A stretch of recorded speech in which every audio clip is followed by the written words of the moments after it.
The boardroom of Whitmore Technologies was silent except for the faint hum of the projector. 20 executives sat around the polished glass table, waiting for their CEO to speak. Elena Whitmore stood at the head, confident and composed, her sharp navy suit as flawless as her reputation. She was known for two things: brilliance and emotional distance. Elena Whitmore doesn't get distracted. The media often said, and she never did, until that afternoon. The heavy doors at the back of the boardroom creaked open slightly. At first, no one noticed. Daniel Brooks slipped inside quietly, laptop under one arm, apology already forming on his lips. Beside him stood his 4-year-old daughter, Lily, clutching a small stuffed rabbit. Daniel had received an emergency call from the babysitter 10 minutes before the meeting. He had no choice. He hoped Lily would sit quietly in the corner until the meeting ended, but children don't understand corporate timing. Elena was mid-sentence when she felt a small tug on her blazer. She looked down. Big brown eyes stared up at her. Soft curls framed a tiny, hopeful face, and then, in the clearest voice imaginable, the little girl said, "Mommy." The word echoed. Silence crashed over the room. Pens stopped moving. Breaths paused. One executive actually dropped his phone. Daniel turned pale. "Lily, no, sweetheart. We talked about this." He quickly scooped her up, his face flushed with embarrassment. "I'm so sorry, Ms. Whitmore. She doesn't understand." Elena's expression remained unreadable, but something flickered behind her eyes. She raised her hand. Meeting adjourned. "No," one argued. Within seconds, the boardroom emptied, leaving only Elena, Daniel, and Lily.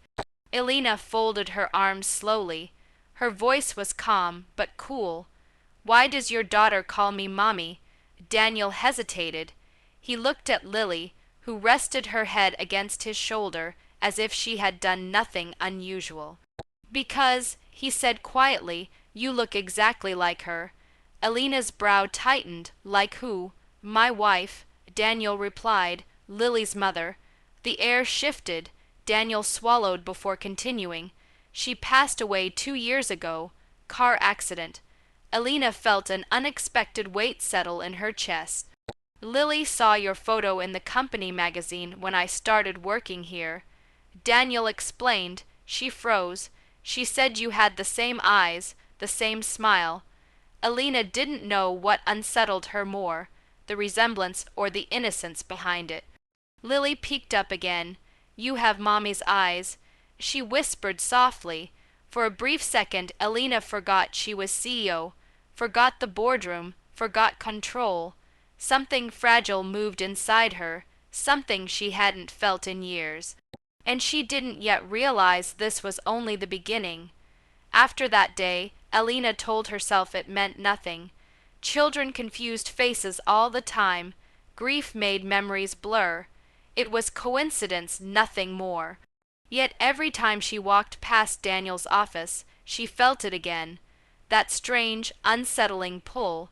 She began noticing things she hadn't before. Daniel never lingered in the hallways like others, hoping for her attention. He never flattered, never sought approval.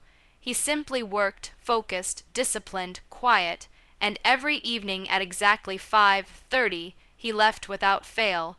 For Lily, one Thursday evening, Elena stayed late reviewing projections. The office was nearly empty when she heard a soft giggle coming from the lounge area. Curious, she stepped closer. There, curled up on the leather sofa, Lily was drawing with colorful markers. Daniel sat nearby with his laptop, occasionally glancing up with gentle patience. Lily looked up and gasped when she saw Elena. "Mommy." Daniel stood quickly. "Lily, remember what we talked about." But Lily had already run toward her, holding up a drawing. Elena hesitated, then knelt. The paper showed 3 stick figures holding hands, one tall, one medium, one tiny. "That's Daddy," Lily explained, pointing proudly. "That's me, and that's you." Elena's throat tightened. "I'm not your mommy, sweetheart." she said softly. Lily tilted her head. But you feel like her. The words struck deeper than Alina expected. Daniel stepped closer, his voice apologetic. I promise she doesn't mean to make you uncomfortable. Alina stood slowly. It's fine. But it wasn't fine. That night, alone in her penthouse apartment, Alina found herself staring into her bathroom mirror longer than usual. Same dark eyes, same sharp jawline. She suddenly wondered what Grace Brooks had looked like. The curiosity refused to leave her. Within minutes, Alina was at her laptop. Search results appeared quickly. Grace Brooks, software engineer, volunteer, wife, mother. Photos filled the screen. Alina's breath caught. The resemblance wasn't small. It was uncanny. Same eyes, same smile. Even the way she tilted her head in photographs felt hauntingly familiar. Alina leaned back slowly. Then something else caught her attention. Grace Brooks, a former intern, Whitmore Technologies. 10 years ago, Alina's mind flickered. A brilliant intern, ambitious, fearless, a disagreement, an accusation, a dismissal. Her heart began to pound. Grace hadn't just looked like her. Grace had once worked under her. And suddenly, Lily's innocent voice echoed in her memory. You have Mommy's eyes. Alina whispered to herself in the quiet room, What have I forgotten? And for the first time in years, the past no longer felt buried. It felt unfinished. The annual shareholders' gala was the most important night of the year for Whitmore Technologies. Crystal chandeliers glittered above silk gowns and tailored suits. Investors mingled with champagne in hand, praising Alina's leadership. Alina stood confidently near the stage, accepting congratulations with practiced grace. On the surface, she was untouchable, but inside, her thoughts were elsewhere. Grace Brooks, the name had been circling her mind for days. Across the ballroom, she noticed Daniel standing quietly near the back, Lily asleep in his arms. He hadn't planned to attend, but a last-minute babysitter cancellation left him no choice again. He stayed discreet, avoiding attention. Until an older board investor approached him. Brooks, isn't it? The man said warmly, Your wife was remarkable. Shame what happened. Alina's ears sharpened. She stepped closer. What happened? She asked, her tone calm but firm. The investor looked confused. You don't remember. Silence stretched. Daniel's jaw tightened. He hadn't planned to discuss this here, not like this. Remember what? Alina pressed. The investor lowered his voice. The prototype dispute. Grace claimed her AI model was rebranded under executive leadership, caused quite a stir before she was let go. The music seemed to fade. Alina's heartbeat pounded in her ears. That's not possible, she said sharply. All projects are verified. Daniel finally spoke, his voice steady but heavy. She built an adaptive learning algorithm during her internship. He said, months later, the same framework was presented by a senior executive as a company breakthrough. Alina's stomach dropped. Memories resurfaced like shattered glass. A heated meeting, Grace standing firm, eyes blazing with conviction. Alina, younger then, pressured by investors and desperate to protect the company's image. She had sided with her executive without a full investigation. Grace had been labeled disruptive and dismissed. She tried to fight it. Daniel continued quietly, but once she was blacklisted, no firm would hire her. We struggled for years. Alina felt the weight of every silent decision she had ever made. Why didn't she sue? Alina whispered. Daniel's expression softened with sadness. Because she said anger would poison her. She wanted to build a life, not destroy someone else's. Alina blinked rapidly. She forgave you, Daniel added. The words hit harder than any accusation. Forgave. Grace had rebuilt her career independently. She freelanced. She mentored young women in tech. She found peace, and then she died. Before her name could be cleared, Alina looked at Lily. sleeping peacefully against her father's shoulder. The resemblance no longer felt like coincidence. It felt like reckoning. Her voice trembled for the first time in years. I was wrong. Daniel didn't reply. He didn't need to, because for Alina Whitmore, the betrayal wasn't something done to her. It was something she had done, and now the cost stood quietly in front of her, waiting. Alina didn't sleep that night. The gala applause still echoed in her ears, but it sounded hollow now. Every success she had celebrated felt incomplete, overshadowed by a single truth: she had failed someone who deserved protection. And that someone was gone. By sunrise, Alina had made her decision. At 9:00 a.m., an emergency executive meeting was called.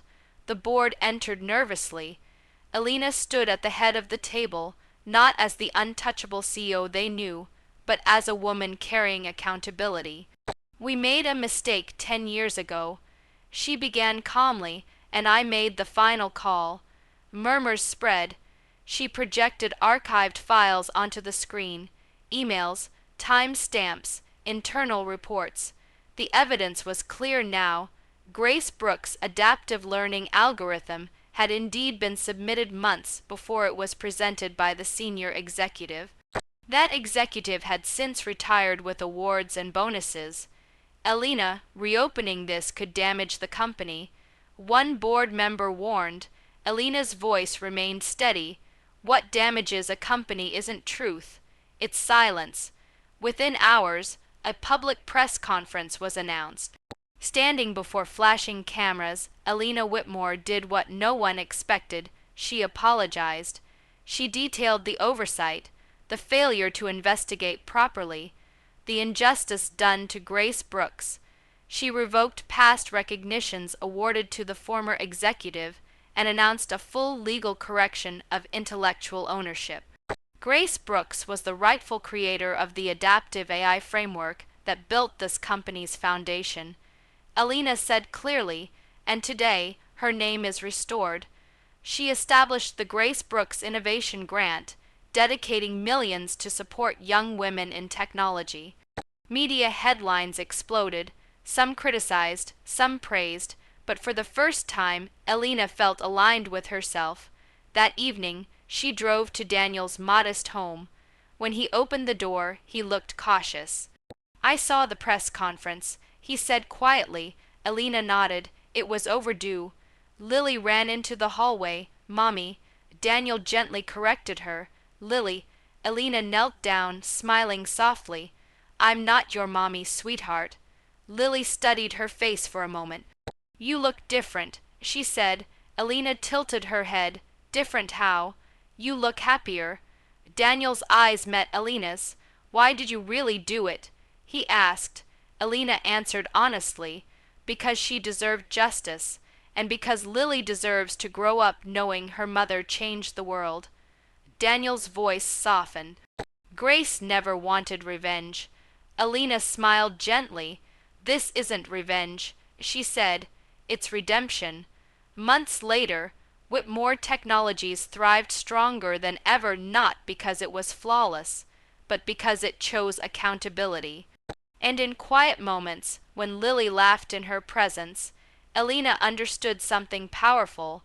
The sweetest revenge isn't destroying someone who hurt you. It's becoming the kind of person who makes things right. And finally, she had.